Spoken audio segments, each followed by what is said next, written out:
Hello students, કેમ છો? ભણતા છો ને? ઓનલાઈન સ્ટડીની મજા આવે છે? ખબર પડે છે તમારી હાલત કેવી હોય છે, બરાબર? પણ શું કરે, ભણવા તો પડશે જ. તો ચાલો આજે આપણે કંઈક દાખલા જોઈએ. આપણે આજે જોવાના છે 4.8 સ્વાધ્યાયનો દાખલો અને તેનાથી આગળના જોશું. તો સ્વાધ્યાય 4.8નો જે દાખલો છે એમાં શું કહ્યું છે આપણને કે આ રીતે એક વર્તુળાકાર કોઈ ગ્રાઉન્ડ છે. એ ગ્રાઉન્ડની ત્રિજ્યા 200 મીટર છે. r બરાબર 200 મીટર. હવે એમાં શું થાય છે કે ત્રણ ખેલાડી શું કરે છે કે કોઈ બિંદુ P થી Q સુધી અલગ અલગ આ A, આ P અને આ C માર્ગે P થી Q પર જાય છે. આ રીતે આપણને અહીં કહ્યું છે. હવે અહીંયા આપણને કરવાનું શું છે, તો A, B અને C ત્રણેય માટે સ્થાનાંતરનું મૂલ્ય શોધવાનું છે. તો સ્થાનાંતર માટે શું થાય છે મિત્રો, કે સ્થાનાંતર બરાબર અંતિમ સ્થાન ઓછા પ્રારંભિક સ્થાન. તો તમે જોશો તો શું થશે કે દરેકમાં Q ઓછા Q માઈનસ P આવવાનું, બરાબર? તો શું થશે કે અહીંયા આપણને 200 મીટર દરેક માટે મળવાનું છે, બરાબર? અહીંયા બીજી વસ્તુ આપણને શું પૂછી છે કે કોના માટે સ્થાનાંતર એ અંતરના બરાબર છે. તો તમે અહીં જોઈ શકો છો કે જે P થી Q પર જવાનું છે, તો શું થશે કે જે ઓછામાં ઓછું લંબાઈ હશે તે શું થશે, સ્થાનાંતર બનવાનું છે. તો હવે તમે જોશો તો શું થશે કે P થી A જે છે તે જે માર્ગે જાય છે અને C જે છે P થી Q પર જે માર્ગે જાય છે એ માર્ગ કેવા છે કે ટૂંકામાં ટૂંકા માર્ગ નથી. P થી B જે છે Q પર જાય એ માર્ગ ટૂંકામાં ટૂંકો છે. તો શું થશે કે જે B ખેલાડી છે એના માટે સ્થાનાંતર અને અંતરનું મૂલ્ય કેવું આવવાનું છે, સરખું આવશે. બાકીના બંને માટે શું થશે, સ્થાનાંતર ઓછું થશે અને અંતર વધારે થવાનું છે. એ વસ્તુ તમે આકૃતિ પરથી જોઈ શકો છો, બરાબર? હવે આપણે જોવાનું છે સ્વાધ્યાય 4.9માં શું કહ્યું છે કે એક વર્તુળાકાર માર્ગ છે, એની ત્રિજ્યા 1 કિલોમીટર છે, બરાબર? તો આ એનું કેન્દ્ર છે. કેન્દ્રથી કોઈ વ્યક્તિ શું કરે છે, આ દિશામાં કોઈ બિંદુ P પર જાય છે. ત્યાંથી એ શું કરે છે કે વર્તુળાકાર માર્ગે ફરે છે અહીંયાથી આ રીતે અને Q પર જાય છે. અને Q પરથી એ શું કરે છે, ફરી કેન્દ્ર તરફ આવે છે. તો અહીંયા પણ શું થશે, કેન્દ્ર પર આવે એટલે ત્રિજ્યા જેટલું અંતર કાપવાનું, એટલે શું થશે કે ફરી કેન્દ્ર ઉપર આવી જાય છે. તો આ કિસ્સા માટે આપણે અહીંયા શોધવાનું છે કે સ્થાનાંતર કેટલું થશે. તો સ્થાનાંતર મિત્રો તમે જુઓ તો O થી ચાલુ કરી P પર જાય, Q પર અને ફરી ઉપર આવે. તો શું થાય છે કે આ જે વ્યક્તિ છે તે ફરી પોતાના મૂળ સ્થાન પર જ આવી જાય છે. તો સ્થાનાંતર તો શૂન્ય જ થવાનું છે. પછી આપણને પૂછે છે કે વેગ કેટલો થશે. તો વેગ પણ મિત્રો શું થવાનું છે એના માટે, તો શૂન્ય જ થશે. કારણ કે વેગ બરાબર શું થાય છે, સ્થાનાંતર ભાગ્યા સમય આવે છે. તો અહીંયા શું થશે, સ્થાનાંતર ભાગ્યા સમય, તો સ્થાનાંતર શૂન્ય છે તો વેગ પણ શૂન્ય જ થવાનો છે. ત્રીજું પૂછ્યું છે કે ઝડપ કેટલી થશે. તો ઝડપ માટે શું થશે મિત્રો, અંતર ભાગ્યા સમય આવશે. તો હવે અહીંયા અંતર કેવી રીતે આપણે શોધવાનું છે, તો જુઓ અંતર કેટલું થશે, તો 0 O થી P પર જશે એટલે OP વત્તા શું થશે, P થી Q પર જાય છે તો એ શું છે, 4PQ વત્તા શું કરે છે, Q થી O પર આવે છે, Q થી O પર. તો આ મિત્રો શું થવાનું છે, કુલ અંતર થશે. તો O થી P નું અંતર 1 કિલોમીટર છે. વત્તા ચાપ જે છે તો તેનું અંતર શું થવાનું છે તો 2πr ભાગ્યા 4. આ કેવી રીતે આવ્યું મિત્રો? તો જો કે જો વ્યક્તિ P થી શરૂ કરીને પૂરેપૂરું એક ચક્કર મારી આવતે તો એ શું થશે કે વર્તુળના પરિઘ જેટલું અંતર કાપતે, તો તે કેટલું આવતે 2πr જેટલું. તો હવે એ શું કરે છે P થી ફક્ત Q પર જાય છે તો આ અંતર કેટલું થવાનું છે એના પરિઘના શું થાય છે કે આ તમે જુઓ તો અહીંયા શું થાય છે 90 નો ખૂણો બને એટલે એ શું થશે તો ચોથા ભાગનું થવાનું છે. એટલે આપણે શું કર્યું છે કુલ અંતર ભાગ્યા 4 કર્યું છે તો કુલ અંતર કેટલું થવાનું પરિઘ કેટલું. પરિઘ કેવી રીતે મેળવીએ તો 2πr વડે. એટલે આ શું થયું તો 2πr ભાગ્યા 4. પછી શું થાય છે તો Q થી ઉપર જાય છે તો એ અંતર શું છે ત્રિજ્યા જેટલું એટલે તે પણ એક આવવાનું. એટલે હવે અહીંયા જોશું તો 1 પ્લસ આ શું થઈ જશે તો 2 અને 2 કેન્સલ એટલે ઉપર શું રહેશે 3.14 ગુણ્યા 1 ભાગ્યા 2 અને આ શું થશે વત્તા 1 એટલે આ મિત્રો 25/7 જેવું કંઈક આવવાનું છે. હવે અહીંયા શું થાય છે કે કુલ સમય 10 મિનિટ લાગે છે આ વ્યક્તિને O થી P પર P થી Q પર અને Q થી ફરી ઉપર આવવા માટે શું થાય છે 10 મિનિટનો સમય લાગે છે. તો તેને આપણે શું કરીશું 10 ભાગ્યા 60 તો એ શું થઈ જશે કલાકમાં ફેરવાઈ જશે. હવે એને કલાકમાં ફેરવવાની જરૂર કેમ પડી તો અહીંયા જે અંતર આપેલું છે એ કિલોમીટરમાં છે એટલે કિલોમીટર હોય તો આપણે સમય શામાં લેવા પડે કલાકમાં. એટલે હવે એને આપણને શું થશે તો અંતર કેટલું મળ્યું છે 25/7 અને કલાક કેટલા થવાના તો 1/6 એટલે આ શું થશે 150/60 શું આવશે કિલોમીટર પર આવર. બરાબર એ આપણો અહીંયા જવાબ થવાનો છે. તો અહીંયા જે અંતર મેળવવાનું હતું તો તે કુલ અંતરમાં શું થશે O થી P તો તે ત્રિજ્યા જેટલું અંતર અને O થી Q તે પણ ત્રિજ્યા જેટલું અંતર, પરંતુ P થી Q જે જાય છે તો તે શું થાય છે તો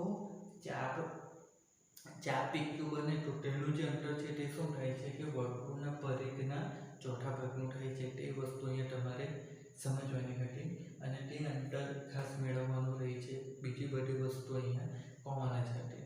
બરાબર તો આ હતો આપણો સ્વાધ્યાયનો 4.9. હવે જો સ્વાધ્યાયનો 4.10 દાખલો એમાં આપણને શું કર્યું છે કે એક ગ્રાઉન્ડમાં એક ટ્રક ડ્રાઈવર શું કરે છે કે આ કોઈ એક બિંદુથી 500 મીટર જેટલું અંતર કાપે છે. બરાબર તો કોઈ બીજા બિંદુ પર પહોંચે છે અને બીજા બિંદુ પર પહોંચીને શું કરે છે તો એ 60ના ખૂણે શું કરે છે કે આ રીતે વળી જાય છે. બરાબર તો ત્યાંથી એ સી પર શું થાય છે કે 500 મીટરનું બીજું અંતર કાપીને જ્યાં પહોંચે ત્યાંથી એ ફરી શું કરે છે 60ના ખૂણે વળી જાય છે અને ફરી 500 મીટરનું અંતર કાપે છે અને એ ડી પર પહોંચે તો ત્યાંથી એ ફરી 60ના ખૂણે વળીને શું કરે છે ફરી 500 મીટરનું અંતર કાપે, ત્યાંથી ફરી 60ના ખૂણે ફરીને 500 મીટરનું અંતર કાપે, ફરી એ શું કરે છે 500 મીટરનું અંતર કાપીને 60ના ખૂણે વળી જાય છે. તો અહીંયા એ શું કરે છે કે એક ષટકોણ બનાવે છે. એનો જે માર્ગ છે ગતિનો માર્ગ તે એક ષટકોણ આકારનો બનાવે છે. હવે આ ષટકોણ આકારનો જે માર્ગ બનાવે છે તો એમાં એ શું કરે છે કે 500 મીટર જેટલું સીધું અંતર કાપે પછી એ 60ના ખૂણે વળી જાય છે અને આવું એ સતત ફર્યા કરે છે. તો આ જે એનો ગતિમાર્ગ છે એમાં આપણે શું કરવાનું છે ત્રીજા, છઠ્ઠા અને આઠમા માટે શું કરવાનું છે તો સ્થાનાંતર ભાગ્યા અંતરનો ગુણોત્તર મેળવવાનો છે. બરાબર તો હવે તો આપણે ત્રીજા રાઉન્ડ માટે વાત કરીએ. બરાબર ત્રીજા વળાંક માટે જો એ અહીંયાથી જાય છે એક વળાંક લે છે, અહીંયાથી ફરી એ રીતે શું કરે છે કે અમુક 500 મીટરનું અંતર કાપીને વળાંક લે છે. તો આપણને ત્રીજા, છઠ્ઠા અને આઠમા માટે સ્થાનાંતર અને અંતરનો ગુણોત્તર શોધવાનો છે. તો આપણે જોઈએ કે ત્રીજો વળાંક ક્યાં આવે તો એ થી બી પર ગયો તો પહેલો વળાંક બી પર આવે, બી થી સી પર ગયો તો અહીંયા બીજો આવે, સી થી ડી પર જાય છે તો ત્યાં ત્રીજો વળાંક આવે. હવે તમે જુઓ તો જે સ્થાનાંતર છે તે આ થવાનું એ થી ડી સુધીનું, બરાબર. હવે એમાં આ શું થવાનું છે, આપણે અહીંયા કોઈ કેન્દ્ર ઓ લઈએ તો હવે તમે જુઓ શું થાય છે કે આપણે એ થી ડી સુધી જવાનું છે તો એ થી ઓ સુધીનો જે લંબાઈ આવવાની તે કેટલી આવશે? 500. ઓ થી ડી પણ 500 આવશે. કેમ આવશે? તો જુઓ કે આપણે દરેક જે શિરોબિંદુ બન્યા છે ABCD, બરાબર, તો ત્યાંથી આપણે આ રીતે વર્તુળ પર શું કરીએ છીએ, કેન્દ્ર પર આપણે શું કરીશું કે એક કેન્દ્ર સુધીની આપણે એની ત્રિજ્યા લઈએ તો શું થાય છે કે આ ત્રિકોણ AOB એ કેવો બનશે? સમબાજુ ગણવાનો છે. સમબાજુ બનશે તો શું થશે કે દરેકની લંબાઈ સરખી આવવાની છે. તો એ લંબાઈ સરખી આવે તો હવે જો આ બાજુની લંબાઈ 500 હોય તો બાકીની બે બાજુની લંબાઈ પણ 500 જ થવાની. તો એ રીતે આપણને શું થશે, એ થી ડી પર જશે તો એ શું બનવાનું છે? 500 બનશે, બરાબર. તો અહીંયા શું થશે, ત્રીજા વળાંક માટે આપણે સ્થાનાંતરની વાત કરીએ તો સ્થાનાંતર શું થવાનું છે? એ થી ઓ વત્તા ઓ થી ડી, તો એ શું થશે? 500 વત્તા 500, તો આપણને 1000 જેટલું સ્થાનાંતર મળવાનું છે, બરાબર. હવે આપણે અંતરની વાત કરીએ તો અંતર કેવી રીતે મળશે? તો અંતર એટલે શું થશે? જે માર્ગે ગતિ કરે તેનું આપણે લંબાઈ લેવાની. તો એ થી બી પર ગયો, પછી શું થાય છે? બી થી સી પર જાય છે તો બી થી સી, પછી સી થી ડી પર જાય છે. તો આ રીતે એ શું કરે છે? એ થી ડી પર પહોંચે છે. તો આ દરેકની લંબાઈ કેટલી છે? 500. તો આ 500, આ 500, તો અંતર કેટલું મળશે? 1500. એટલે હવે આપણે ગુણોત્તર લઈએ સ્થાનાંતર ભાગ્યા અંતર, તો શું થશે? સ્થાનાંતર આપણને 1000 મળે છે અને અંતર 1500, તો આ શું થશે? 2/3 એ આપણો ગુણોત્તર આવવાનો છે. હવે આને વધારે તમારે પોઈન્ટમાં ફેરવવું હોય તો કરી લેજો. તો આ ત્રીજા વળાંક માટે થયું. હવે એ જ રીતે આપણે છઠ્ઠા વળાંકની વાત કરીએ તો છઠ્ઠા વળાંક માટે શું થશે? તો સ્થાનાંતર જુઓ તો હવે જો અહીંયાથી ચાલુ કરીએ તો આ શું થાય છે? પહેલો વળાંક આવે, આ બીજો આવે, આ ત્રીજો આવે, જેના માટે હમણાં આપણે શોધ્યું. પછી તમે આગળ જુઓ તો અહીંયા ચોથો વળાંક આવે, અહીંયા પાંચમો આવે, છઠ્ઠો આવે. અરે આ તો ફરી મૂળ જગ્યાએ આવી ગયું ને. તો એનો મતલબ શું થશે કે છઠ્ઠા વળાંક માટે સ્થાનાંતર શું થવાનું? 0. કેમ? કારણ કે જે જગ્યા પર હતો ત્યાં જ ફરીને આવી ગયો છે ને. તો જ્યારે વળાંક પોતાના મૂળ સ્થાન પર આવી જાય તો સ્થાનાંતર શું થાય? 0 થઈ જાય. એટલે અહીંયા સ્થાનાંતર તો 0 થવાનું. પરંતુ હવે આપણે અંતરની વાત કરીએ તો અંતર શું થવાનું છે? તો AB, BC, CD, DE, EF અને FG, બરાબર, આટલા અંતર થવાના. તો આ કેટલા છે? 6. અને દરેકની લંબાઈ કેટલી છે? સરખી જ છે. તો સરખી લંબાઈ છે તો શું થશે? 6 × 500, એટલે એ શું થશે? 3000 મળવાનું, 3000 મીટર. તો આ શું થશે? અંતર થઈ ગયું. એટલે સ્થાનાંતર ભાગ્યા અંતર કરીએ તો એ ગુણોત્તર શું મળવાનો છે? 0/3000 જ કરવાનું થશે, એટલે 0 જ આવવાનું છે. તો આ 0 થઈ ગયું. તો અહીંયા સુધી તો બધું બરાબર હતું. હવે આઠમાની વાત કરે છે તો જુઓ 1 2 3 4 5 6 આવી ગયું. 6 થી આગળ ફરી જાય તો એ શું થશે? 7મો થશે. ફરી આગળ જાય તો એ શું થશે? 8મો વળાંક થવાનો છે, બરાબર. એવું તો નથી કે એ ગતિ કરીને આવીને એ પર અટકી જાય, એવું નથી. સતત ગતિ કરતો રહે છે. તો શું થશે કે ફરી આગળ જશે તો ત્યારે 7મો વળાંક આવશે, પછી 8મો આવશે. તો 8મો વળાંક આવી ગયો તો એ શું થયો? A થી C પર જવાનું છે. તો એ વસ્તુને આપણે અહીંયા અલગ દોરીએ. જો આ A પર છે, આ B પર છે, B થી આ C પર છે. તો આ શું થયું? આપણને આ 500 છે, આ 500 છે. તો આ એક સદિશ થઈ ગયું, આ બીજો સદિશ થઈ ગયો. તેનો બરાબર. તો આર આપણે શોધવો હશે તો કેવી રીતે શોધી શકીશું? તો ઉદાહરણ 4.2 માં આપણે જે સૂત્ર વાપરેલું તે સૂત્ર અહીંયા વાપરશું. તો એ સૂત્રમાં શું હતું? AB નો વર્ગ વત્તા BC નો વર્ગ વત્તા 2AB into BC into cos theta. હવે થીટાની કિંમત શું આવવાની છે તે ધ્યાન રાખજો. તો ત્યાં મિત્રો આપણે જોયું હતું કે બે સદિશ આ રીતે હોય છે, બરાબર, અને તેમની વચ્ચેનો જે ખૂણો હોય તેને થીટા લેતા. તો એક સદિશ આ અને એક સદિશ આ. હવે અહીંયા તમે જુઓ તો શું થશે? આ જે સદિશ છે તેને આપણે આગળ લંબાવવા પડશે અને અહીંયા જે ખૂણો બને તેને લેવા પડશે. તો એક ખૂણો તો કેટલો છે? 60 છે. એટલે અહીંયા શું થશે? તો થીટા બરાબર 60 આવશે. તો હવે આપણે અહીં કિંમત મૂકીએ તો શું થશે? AB એટલે 500 નો વર્ગ, BC એટલે 500 નો વર્ગ વત્તા 2 ગુણ્યા 500 નો ગુણ્યા 500. AB અને BC બંને 500 500 અને cos થીટા છે તો શું થશે?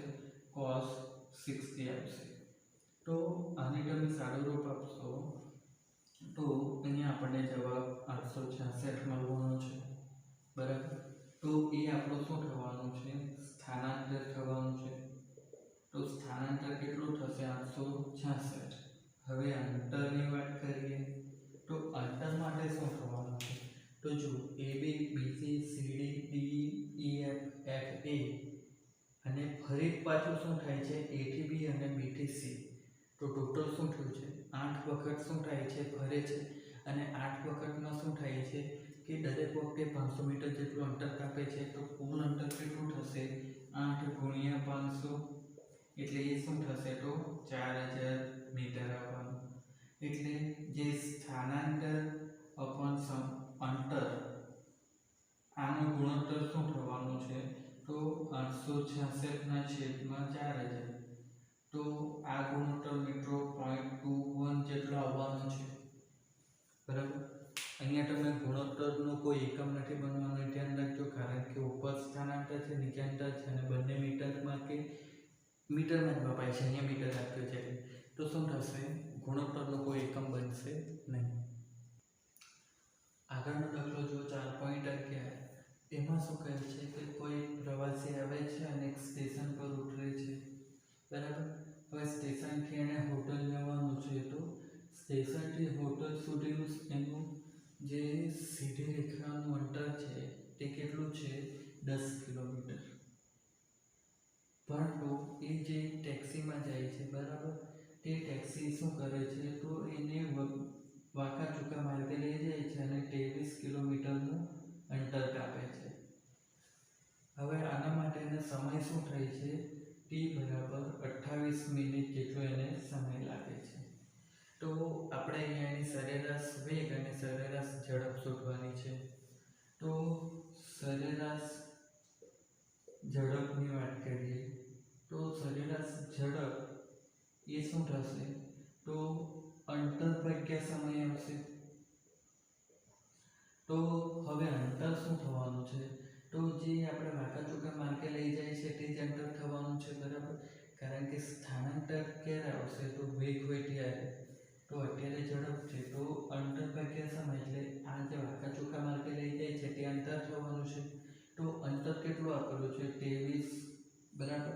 હવે સમય જુઓ તો અંતર કિલોમીટરમાં આપેલું છે અને સમય શું થશે? તો આપણે કલાકમાં જ લેવા પડે. એટલે સમય શું થશે? તો 28/60, બરાબર. મિનિટ આપેલી છે તો તેને કલાકમાં ફેરવવા આપણે એને ભાગ્યા 60 કરીશું. તો 28/60 એ કલાકમાં થશે અને ઉપર કિલોમીટરમાં આવી ગયું. તો આ શું થવાનું છે? 23 ગુણ્યા 60/28. તો જવાબ કંઈ 49 જેટલો આવવાનો છે અને તે શું થશે? કિલોમીટર પર આવર, બરાબર. એકમ શું બનશે? કિલોમીટર પર આવર, કારણ કે 23 કિલોમીટરમાં છે. તો આ શું થવાનું છે? એની સરેરાશ ઝડપ આવવાની છે. હવે જો આપણે સરેરાશ વેગની વાત કરીએ તો સરેરાશ વેગ માટે શું થશે? કે સ્થાનાંતર ભાગ્યા સમય આવશે. તો મિત્રો અહીંયા તમે જોશો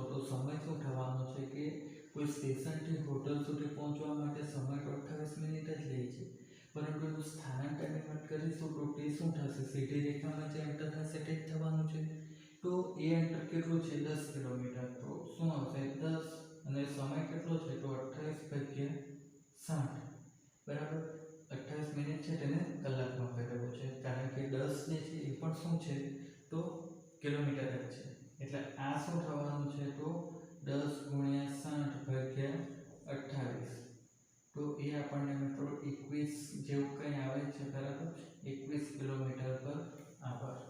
તો અહીંયા શું થાય છે કે જે વ્યક્તિ વાંકા-ચૂકા માર્ગે હોટલ પર પહોંચે છે તો એની સરેરાશ ઝડપ 49 જેવી આવે છે અને સરેરાશ વેગ 21 આવે છે. તો આ કિસ્સામાં આપણે શું કહી શકીએ કે બંનેની સરેરાશ બંને કિસ્સામાં જે આપણને કિંમત મળે છે તે કેવી છે? અલગ છે. એટલે એની સરેરાશ ઝડપ અને સરેરાશ વેગ સરખું નથી. જો આ વ્યક્તિ સીધા જ માર્ગે હોટલ પર પણ ગયો હતે, બરાબર, વાંકા-ચૂકા માર્ગે નહીં ગયો હતે, તો શું થશે? એનું સ્થાનાંતર અને અંતર બંને કેવા થશે? સરખા જ થશે. તો એ કિસ્સામાં શું થશે? સરેરાશ ઝડપ અને સરેરાશ વેગ એના સરખા જ થશે. તો એ વસ્તુ અહીંયા થઈ નથી. અહીંયા વાંકા-ચૂકા માર્ગે ગયો એટલે એની સરેરાશ ઝડપ વધારે આવવાની અને સરેરાશ વેગ ઓછો આવવાનો. હવે જુઓ સ્વાધ્યાયનો દાખલો 4.12. એમાં શું કહ્યું છે કે કોઈ સ્ત્રી જે છે તે શું કરે છે કે આપણે અહીંયા આ નોર્થ અને આ સાઉથ એટલે કે ઉત્તર અને દક્ષિણ દિશા આપણે આ તરીકે લઈએ તો એક સ્ત્રી શું કરે છે કે ઉત્તરથી દક્ષિણ તરફ ગતિ કરી રહી છે. બરાબર. તો એનો આપણે વેગ લઈએ તો તેનું VW વડે બતાવીએ 10 મીટર/સેકન્ડ.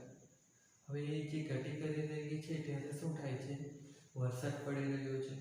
તો વરસાદ શું થશે? ઉપરથી નીચે પડવાનો છે. બરાબર ને? તો આ તો વાંકો વરસાદ શું થશે? ઉપરથી નીચે એટલે કે ઉપર દિશામાં પડી રહ્યું છે.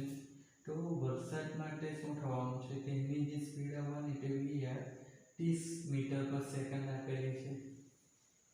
તો હવે સમજી ગયા હશો કે કોઈ વ્યક્તિ વરસાદમાં કોઈ જઈ રહી છે, બરાબર, ગતિ કરી રહી છે, તો ઓબ્વિયસલી છત્રી ખોલવાનું છે અને કયા ખૂણાએ એની છત્રી ખોલવાની હશે તે શોધવાનું છે.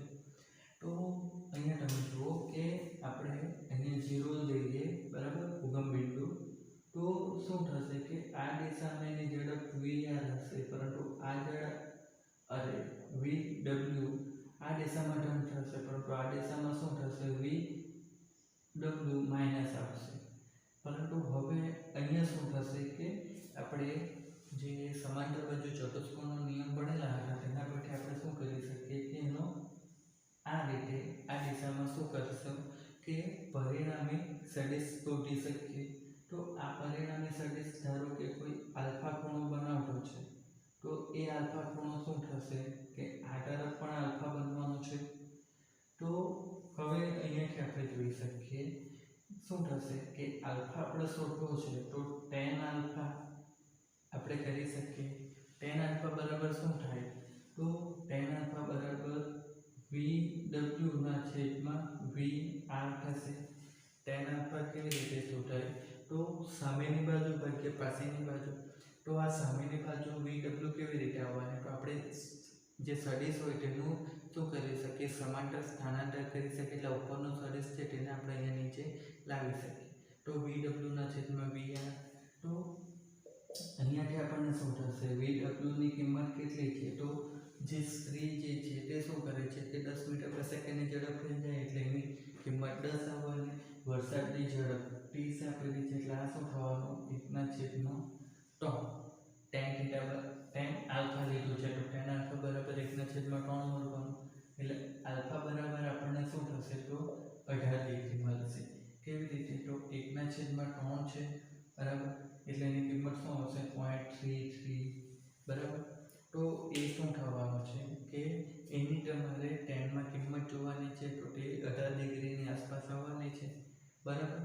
તો શું થશે કે આ ખૂણો જે છે એ 18 બન્યો તો આ ખૂણો પણ 18 ડિગ્રી બનવાનો.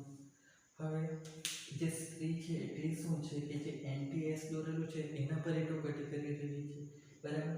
તો એને શું કરવા પડશે, આ શું થવાનું છે કે ઉર્ધ્વ સમતલ થવાનું છે, બરાબર. તો ઉર્ધ્વ સમતલ જે છે, બરાબર, તેની સાથે એને શું કરવા પડશે, કેટલો ખૂણો થવાનો છે, આ 18 ડિગ્રીનો. તો એને 18 ડિગ્રીનો ખૂણો, અને આ કઈ દિશા છે, તો દક્ષિણ છે. તો એને શું કરવા પડે કે દક્ષિણ દિશા તરફ 18 ડિગ્રીનો ખૂણો રાખીને જવા પડે, તો એના પર શું થશે કે વરસાદ નહીં પડે. આ હતો આપણો 4.5 દાખલો. હવે જો 4.13 એમાં શું કહ્યું છે કે એક વ્યક્તિ છે તેની તરવાની ઝડપ આપેલી છે 4 કિલોમીટર પર આવર. આ એની ઝડપ આપેલી છે. હવે એ શું કરે છે કે માની લો કે આ કોઈ નદી છે, તો આ નદીમાં પાણી જે વહેતું છે તે આ દિશામાં વહેતું છે, તો તેની જે ઝડપ છે તે કેટલી આપેલી છે, 3 કિલોમીટર પર આવર. હવે આ વ્યક્તિ જે છે એણે આ નદીને ક્રોસ કરવાની છે, તો નદીની જે પહોળાઈ છે તે કેટલી આપેલી છે, 1 કિલોમીટર. તો હવે આ વ્યક્તિને 1 કિલોમીટર પહોળાઈની નદી જે છે તેને ક્રોસ કરવી હોય તો કેટલો સમય લાગે. તો અહીંયાથી આપણે જોઈ શકીએ મિત્રો કે સમય બરાબર શું થશે, તો અંતર ભાગ્યા વેગ થશે. તો અહીંયા તમે જુઓ તો અંતર કેટલું છે 1, વેગ કેટલો છે 4. તો આ શું થવાનું છે, 1/4 કલાક મળવાનું છે, બરાબર. કારણ કે જે અહીંયા સમય છે તે શું છે, કલાકમાં છે, એટલે તો આ શું થશે, 1/4 કલાક થવાનું છે, બરાબર. તો આ સમય થઈ ગયો. હવે બીજી વસ્તુ જુઓ કે આ વ્યક્તિ નદીમાં તરીને જો સામે કાંઠે જશે, બરાબર. તો નદીનો પાણીનું જે વહેણ છે એ 3 કિલોમીટર પર આવરની ઝડપથી વહી રહ્યું છે. તો એ શું કરશે, કંઈક તો કરશે. એ શું કરશે કે આ વ્યક્તિને સીધું A થી B પર નહીં જવા દેશે. એ શું કરશે, વ્યક્તિને આ દિશામાં ઢકેલતું જશે. તો તેના પરિણામે શું થશે કે જે વ્યક્તિ હશે એ શું થશે, તો A થી B પર પહોંચવાની જગ્યાએ શું થશે, A થી C પર પહોંચશે, બરાબર. તો પરિણામે શું થશે કે એ સામેના કાંઠે B થી C જેટલું કંઈક વધારાનું અંતર કાપશે. એને પહોંચવું હતું B પર, પરંતુ પહોંચી જાય છે C પર. તો B થી C જેટલું કંઈક વધારાનું અંતર કાપશે. તો આ વધારાનું અંતર કેટલું કાપશે એ આપણે શોધવાનું છે. તો અંતર કેવી રીતે આપણે શોધી શકીએ, તો B થી C પર જવાનું છે. તો B થી C પર જવા માટે શું થાય છે કે એ અંતર છે, તો શું આવશે, વેગ ગુણ્યા સમય, બરાબર. તો અંતર છે B થી C અંતર છે, બરાબર. તો અંતર બરાબર વેગ ગુણ્યા સમય. તો હવે B થી C પર જાય છે તો ત્યારે એના પર કયો વેગ લાગે છે, તો ત્યારે એના પર નદીના પ્રવાહનો વેગ જ આવવાનો છે, બરાબર. તે જ એને આ દિશામાં લઈ જાય છે. બાકી ટકરાવ તો ત્યારે તો એ સીધો જતો હતો. તો આ દિશામાં એને કયો વેગ લઈ જાય છે, 3 કિલોમીટર પર આવર વાળો. એટલે એનો વેગ શું થશે, 3 આવશે. અને આ શું થવાનું છે, તો 4 આવવાનું છે, બરાબર. એટલે અહીંયા આપણને શું મળવાનું છે, તો 3 ગુણ્યા 1/4. સમય 1/4 કલાક થયો અને વેગ કેટલો થયો, તો 3 કિલોમીટર પર આવર આપેલું છે. એટલે આ શું થયું, 3/4, બરાબર. એ શું થવાનું છે, 3/4 કિલોમીટર થવાનું છે. અને તમે મીટરમાં ફેરવવું હોય તો શું કરી શકો, 3 કિલોમીટર છે તો 3000 મીટર કરી લો ભાગ્યા 4. તો આ મિત્રો 750 શું થશે, તમને મીટર મળી શકે. તો આ જે વ્યક્તિ છે તે શું થશે, A થી B પર પહોંચવું જોઈતું હતું, પરંતુ એ નદીના પ્રવાહના લીધે શું થશે, A થી C પર પહોંચે તો સામેના કિનારે શું કરશે, 750 મીટર જેટલો